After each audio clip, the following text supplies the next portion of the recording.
साथीहरू, फेरि पनि हजुरहरूमाझ आज केही महत्त्वपूर्ण र रोचक प्रश्न र त्यसका उत्तर लिएर आएको छु।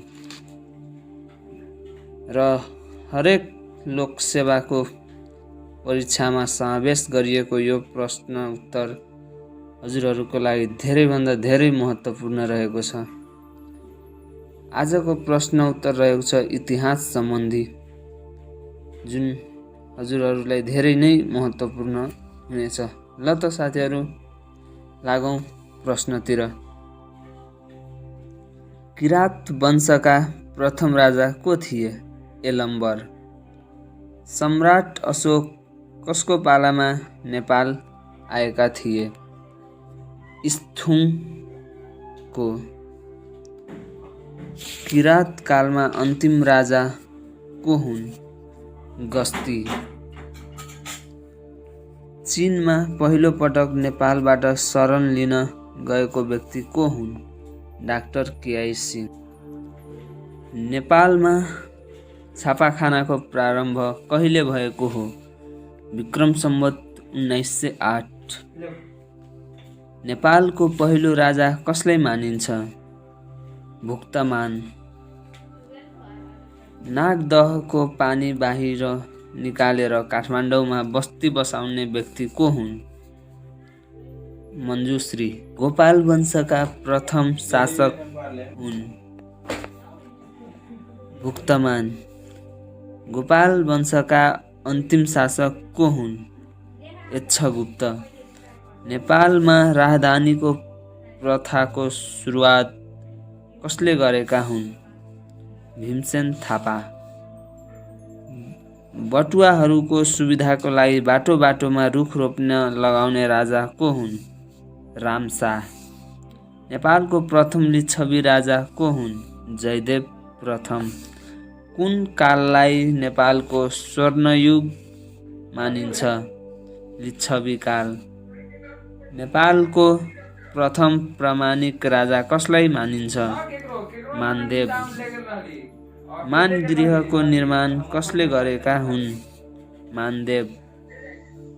मानदेवले निर्माण गरेको प्रसिद्ध मन्दिर कुन हो?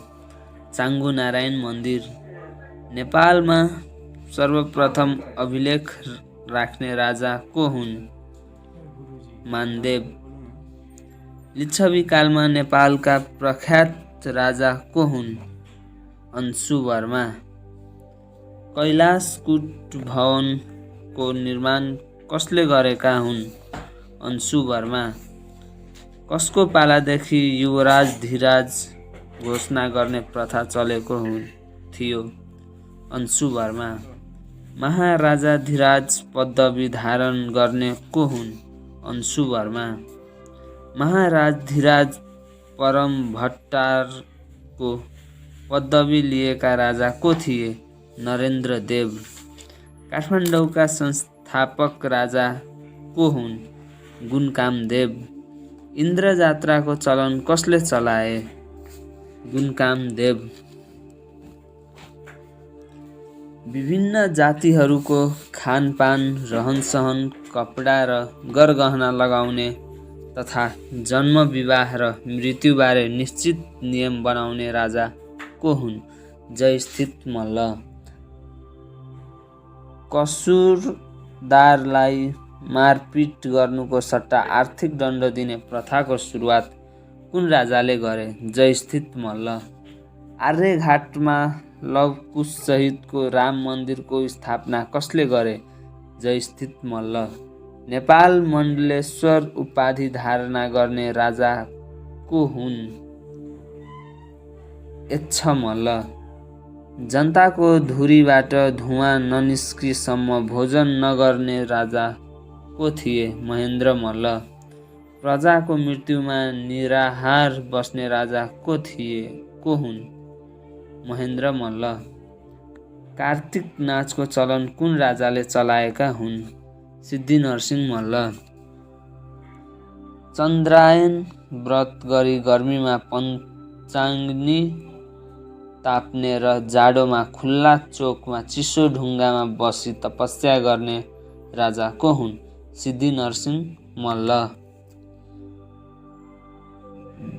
भक्तपुरको 55 झ्याले दरबार कसले बनाएका हुन्?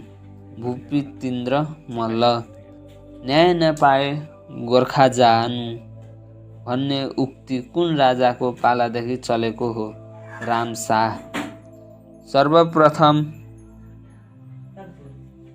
माना, पाथी, ढक, तराजु र मुरी एवं दामको दर-रेटको व्यवस्था गर्ने राजा को हुन्?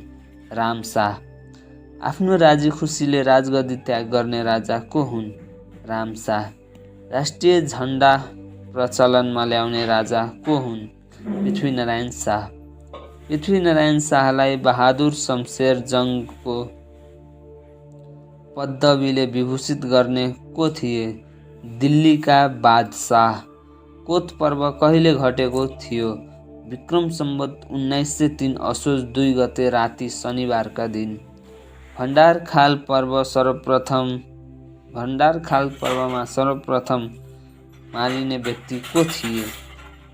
वीरध्वज बस्नेत। कोत पर्वमा अभिमान सिंह बस्नेतलाई मार्ने व्यक्ति को हुन्? भीम आले। कोत पर्व हुँदा नेपालको प्रधानमन्त्री को थिए? फतेजङ चौतारिया। पृथ्वीनारायण शाहको देहान्त देवीघाटमा कति सालमा भएको थियो? विक्रम सम्वत 1831। नेपालका प्रथम सैनिक जनरल हुने व्यक्ति को हुन्? भीमसेन थापा। नेपाल एकीकरणपछि प्रधानमन्त्री हुने व्यक्ति को हुन्? भीमसेन थापा। युरोप भ्रमण गर्ने प्रथम शाहवंशीय राजा को हुन्? राजा त्रिभुवन। नेपालमा फ्रेन्च सैनिक अफिसर झिकाई तालिम दिलाउने व्यक्ति को हुन्? भीमसेन थापा।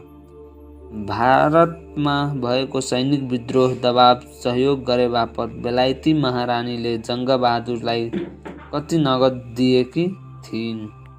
नगद रु 5 लाख। नेपालमा सर्वप्रथम छपाई मेसिन भित्र्याउने व्यक्ति को हुन्? जङ्गबहादुर राणा। जेलमै मर्ने शाहवंशीय राजा को हुन्? राजेन्द्र विक्रम शाह। रिसलाई प्रेमले, झगडालाई मेलले, अन्ध्यारालाई प्रकाशले जितौँ यो भनाइ कसको हो? राजा त्रिभुवन। ऊ बाँच्न लायक छ जो मर्नदेखि डराउँदैन यो कसको भनाइ हो? राजा महेन्द्र। जङ्गबहादुरलाई श्री 3 को पदवी प्रदान गर्ने महावंशीय राजा को हुन्? राजा सुरेन्द्र। नेपालको इतिहासमा प्रथम महिला शासक को हुन्? नायक देवी। हाम्रो राष्ट्रिय भाषा नेपाली हो भनी नामाकरण गर्ने व्यक्ति को हुन्? जय पृथ्वी बहादुर सिंह। ती कुन ऐतिहासिक व्यक्तित्व हुन् जो राजदरबारको पर्खाल नाघेर राजा त्रिभुवनलाई भेट्न गएका थिए? टङ्कप्रसाद आचार्य। नेपालका रुन्चे प्रधानमन्त्री भनेर कसलाई भनिन्छ? पद्म शमशेर। नेपाल सरकारको वैधानिक कानुन 2004 घोषणा गर्ने व्यक्ति को हुन्? पद्म शमशेर। नेपालको इतिहासमा युगले माएको नेता भनेर कसलाई भनिन्छ? जङ्गबहादुर राणा। कुन राणा प्रधानमन्त्रीको पालादेखि कर्मचारीहरूलाई नगद तलब दिन थालिएको हो? चन्द्र। नेपालको सबैभन्दा पुरानो अस्पताल कुन हो? वीर अस्पताल काठमाडौँ। नेपालको इतिहासमा जिउँदो शहीद भनेर कसलाई भनिन्छ? टङ्कप्रसाद आचार्य। नेपालमा सर्वप्रथम बग्गी चढ्ने व्यक्ति को हुन्? भीमसेन थापा। 3 राजाको शासनकालमा प्रधानमन्त्री हुने व्यक्ति को हुन्? भीमसेन थापा, गिरिजाप्रसाद कोइराला। नेपालको इतिहासमा the living lion of Nepal भनी कसलाई सम्बोधन गरिन्छ? अमरसिंह थापा। प्रथम विश्वयुद्ध हुँदा नेपालका प्रधानमन्त्री को थिए? चन्द्र शमशेर। उपचार गर्न युरोप जाने प्रथम राजा को हुन्? राजा त्रिभुवन, जुन स्विजरल्यान्ड गएका थिए। नेपालको इतिहासमा सुधारवादी राणा भनेर कसलाई भनिन्छ? देव शमशेर। नेपालको इतिहासमा फिस्टे महाराजा भन्नाले कसलाई जनाउँछ? चन्द्र शमशेर। नेपालको नयाँ मुलुक भन्नाले कुन कुन जिल्लालाई जनाउँछ? बाँके, बर्दिया, कैलाली र कञ्चनपुर। नेपालको इतिहासमा सन्की राजा भनेर कसलाई चिनिन्छ? राजा सुरेन्द्र। कुन राजाको पालादेखि नेपालमा कागजी नोटको सुरुवात भयो? राजा त्रिभुवन। नेपाली मुद्रामा सर्वप्रथम नेपाल सरकार भन्ने शब्द राखी छपाउने राजा को हुन्? राजा सुरेन्द्र। सिंहदरबारमा कहिले आगलागी भएको थियो? विक्रम सम्वत 2030। नेपालको इतिहासमा एकीकरणपछि हत्या गरिएका शाहवंशीय राजा को हुन्? रणबहादुर शाह र वीरेन्द्र शाह तथा दिपेन्द्र शाह। काठमाडौँ स्थित शहीद गेटको 4 शहीदहरूको मूर्ति बनाउने कलाकार को हुन्? रत्न बहादुर तुलाधर। विक्रम सम्वत 1990 को महाभूकम्प जाँदा नेपालका प्रधानमन्त्री को थिए? श्री 3 जुद्ध शमशेर। सन् 1816 मा भएको सुगौली सन्धिमा नेपालका तर्फबाट हस्ताक्षर गर्ने व्यक्ति को थिए? गजराज मिश्र। इतिहासको बोल्ने ठेली भनेर नेपाली इतिहासमा कसलाई चिनिन्छ? स्वर्गीय बाबुराम आचार्य। पहिलो कोट लगाउने नेपाली श्री 3 जङ्गबहादुर हुन् भने मोटर चढ्ने पहिलो नेपाली को हुन्? श्री 3 वीर शमशेर। महिला शहीद भन्नाले कुन शहीदलाई बुझाउँछ? दशरथ चन्द। काठमाडौँ स्थित धरहराको अर्को नाम कुन हो? भीमसेन स्तम्भ। नेपालको सबैभन्दा अग्लो स्तम्भ कुन हो र यो कहाँ छ? अशोक स्तम्भ, रूपन्देहीमा। नेपालको पहिलो राष्ट्रपति को हुन्? डाक्टर रामवरण यादव। गोरखापत्रको प्रकाशन कहिले भएको थियो? विक्रम सम्वत 1955 वैशाख 24 गते। त्रिचन्द्र कलेजको स्थापना कहिले भएको थियो? विक्रम सम्वत 1978 मा चन्द्र शमशेरद्वारा। नारायण हिट्टी दरबारमा सब परिवार हत्या हुने गरी भएको नरसंहारकारी घटना कहिले भएको थियो? विक्रम सम्वत 2058 ज्येष्ठ 19 गते राति। शाह वंशका अन्तिम राजा को हुन्? श्री 5 ज्ञानेन्द्र। नेपालको इतिहासमा खरदारबा भनेर कसलाई चिनिन्छ? कृष्णप्रसाद कोइराला। अरनिकोको प्यागोडा शैलीलाई के भनिन्छ? पाइतास्ते। नेपालमा एसएलसी परीक्षाको सुरुवात